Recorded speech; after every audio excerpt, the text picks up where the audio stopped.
Ini saya bilang, kalau kita gagal memperbaiki nanti 16.000 orang pegawai bea cukai dirumahkan. Jadi mereka orang bea cukai pintar-pintar dan siap untuk merubah keadaan. Berarti caranya untuk Kita akan beresin jadi bea cukai. Saya udah panggil mereka, bukan kita rapat internal ya. Kita bilang, kita diskusikan dengan mereka. Saya bilang begini, image bea cukai kurang bagus di media, di masyarakat, pimpinan kita di pimpinan tertinggi kita. Jadi kita harus perbaiki. Yang mana kameranya? Depan. Jadi kita harus perbaiki dengan serius. Saya bilang dengan mereka, saya sudah minta waktu ke presiden 1 tahun untuk tidak diganggu dulu. Saya biarkan saya beri waktu saya untuk memperbaiki bea cukai. Karena ancaman serius. Kalau kita bea cukai nggak bisa memperbaiki kinerjanya dan masyarakat masih nggak puas, bea cukai bisa dibuka diganti dengan SGS seperti zaman dulu lagi. Jadi sekarang bea cukai, orang-orang bea cukai mengerti betul ancaman yang mereka hadapi. Jadi mereka sudah amat semangat memperbaiki kinerja mereka. Dan kita sudah mulai terapkan AI di stasiun-stasiun bea cukai. Jadi nanti under invoicing akan cepat terdeteksi sambil kita perbaiki yang lain. Jadi kita pelajari betul. Jadi sekarang cukup baik kemajuannya. Saya pikir tahun depan sudah aman lah. Artinya bea cukai akan bisa bekerja dengan baik dan profesional. ada potensi nggak? Karena gini saya bilang, kalau kita gagal memperbaiki nanti 16.000 orang pegawai bea cukai dirumahkan. Jadi mereka orang bea cukai pintar-pintar dan siap untuk. Jadi kira-kira ini Kamera Pak. subsidi untuk LPG itu kan dari sisi volumenya mungkin akan melebihi, tapi karena harganya turun, kalau kita penuhin pun tidak melebihi anggaran tahun 2025, jadi kita penuhin. Jadi saya setuju usulan Pak Menteri SDM, nanti detailnya Anda tanya Menteri SDM. Ini untuk yang tahun ini ya Pak? Tahun ini 2026 nggak? nanti kita lihat lagi, kan belum lewat, belum ini, mestinya sih cukup dengan anggaran yang ada. Jadi nggak nambah anggaran karena harganya lagi turun Pak? Harganya volumenya ditambah. Harga apanya Pak? Tambahnya berapa Pak? Harga gasnya kan berdunia dibandingkan asumsi APBN ya. Jadi gitu. Dah, ya. Volumenya jadi berapa dan harganya Nah, itu pertanyaan bagus. Tanya Menteri SDM. Pak, soal bea cukai Pak, Bapak tadi sempat bilang katanya mau bubarin bea cukai Pak. Memang ada apa sih Pak di bea cukai? Kenapa? Bukan saya mau. Kesel sekali gitu. Saya nggak kesal bea cukai.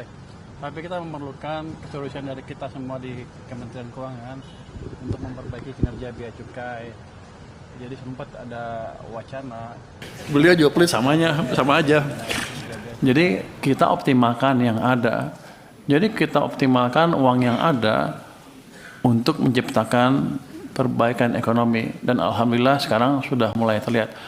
Tapi bukan berarti keadaan sudah normal. Jadi kalau Anda tanya, kenapa pajak Anda turun segitu banyak? Ya waktu itu lagi susah. Kalau bisnismen lagi susah dipajakin ribut pasti kan.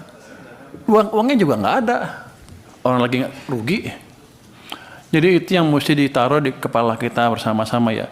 Emang saya akuin pengumpulan pajak masih di bawah target.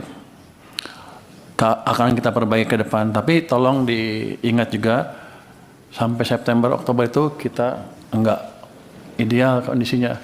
Kalau saya lihat gambar uang tadi, coba kasih lihat gambar pertumbuhan uang. Itu sudah cukup lama sebenarnya dari 2004. Jadi ekonomi kita masih susah. Apa mau kita tekan masyarakat kita, pengusaha kita pasti hancurnya.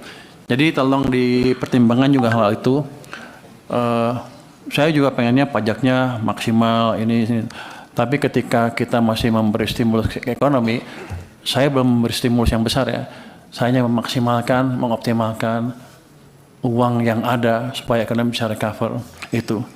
Dalam keadaan seperti itu, acuan-acuan yang normal, penilaian dalam keadaan yang sehat menjadi tidak pas, Pak. Jadi saya juga mau kalau bisa kita hajar, terutama anggota DPR pajaknya kita naikin ya. Saya digebuk nanti, atau Pak Tommy atau Pak ini. Cuman nggak seperti itu kondisinya. Ketika uang kita seperti ini kan sebetulnya 2000 indeksnya udah direm nih 2004 ke sini. Ini udah negatif pertumbuhan uang kita. Kita susah. Cuman waktu itu kita semua belum sadar, dan saya sekarang mencoba memperbaiki ini, dan itu pun masih belum optimal. Karena kan fiskal, ya fiskal.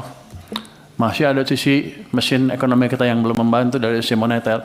Ini injeksi positif masih dari sisi fiskal aja. Sekarang tumbuhnya mungkin dengan injeksi tambahan 10% lebih mungkin sekarang.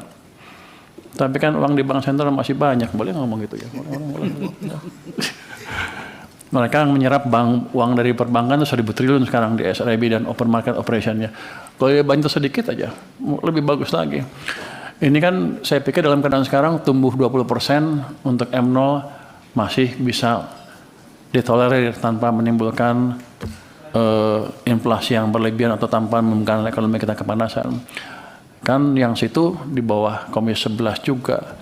Coba dia diketok-ketok sedikit biar kita bisa jalan bersama gitu. Tapi kita Pak Menteri, rencana kita memang mengagendakan untuk rapat KSSK Pak di Komisi 11 Pak. Oke, kalau nanti boleh bicara bebas, kita debat itu bebas-bebas. Kita berikan kewenangan penuh untuk Bapak sebagai koordinator untuk membicarakan apa saja Pak. Terima kasih atas dukungannya Pak Ketua.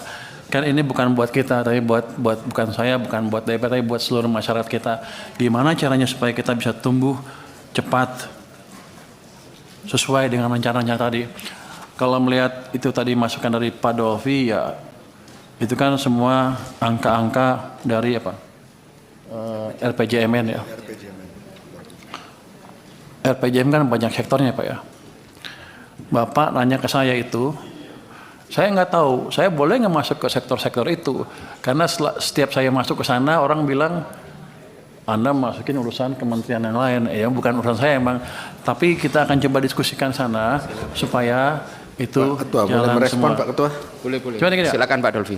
saya terus Pak. Problem-problem itu menjadi keluar ketika pertumbuhan kita lambat di bawah targetnya. Ketika tumbuhnya cuma 5%, ya begitu. Manufacturing sektor yang nggak tumbuh, ya tumbuhnya pelan lah. Yang lain juga sama, termasuk penciptaan lapangan kerja, termasuk juga penguatan kelas menengah kita. Kalau 5% begini-begini aja, nggak tumbuh. Makanya ke depan saya ingin uang yang ada, APBN yang ada bisa maksimal mendorong pertumbuhan ekonomi sehingga ada penciptaan lapangan kerja yang betul bukan non formal, yang betul-betul formal sektor yang disorot oleh Pak Dolvi tadi. Tanpa pertumbuhan ekonomi yang memadai, kita susah menciptakan lapangan kerja yang berkesinambungan untuk orang-orang yang bisa bekerja formal. Kalau non formal kan kita nggak tahu kesejahteraannya bisa naik terus apa enggak.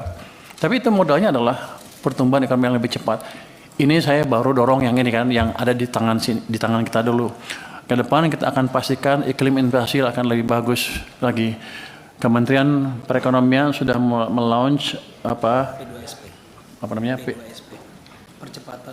Satgas percepatan ini ekonomi, pertumbuhan ekonomi. Kemarin sudah dibicarakan masalah penyerapan anggaran, sekarang dimonitor tuh anggaran pusat tuh seperti apa, penyerapan seperti apa, semua menteri ada di situ, dan kalau nggak lambat, kalau penyerapan lambat mulai ditegur katanya. Jadi bukan saya lagi yang tegur, tapi Kemenko dengan seluruh kementerian yang ada di sana. Ada 26 kementerian yang terlibat di Satgas tersebut. Nanti yang kedua adalah debottlenecking. Debottlenecking kita sudah bicara dengan beberapa pengusaha, beberapa asosiasi, dan sudah masukkan keluhan-keluhan mereka dan kita mulai perbaiki. Tapi yang lebih seru lagi nanti ke depan, mulai minggu depan kita akan buka pengaduan khusus untuk para pelaku bisnis yang mengalami gangguan bisnis di seluruh Indonesia. Mereka akan bisa mulai ngadu minggu depan lagi akan kita mulai sidangkan satu persatu, case by case. Kalau di atas kertas kan peraturan gampang kan, bagus, OES ideal. Kalau saya dengar laporan kemarin juga bagus, semuanya lancar, tapi di lapangan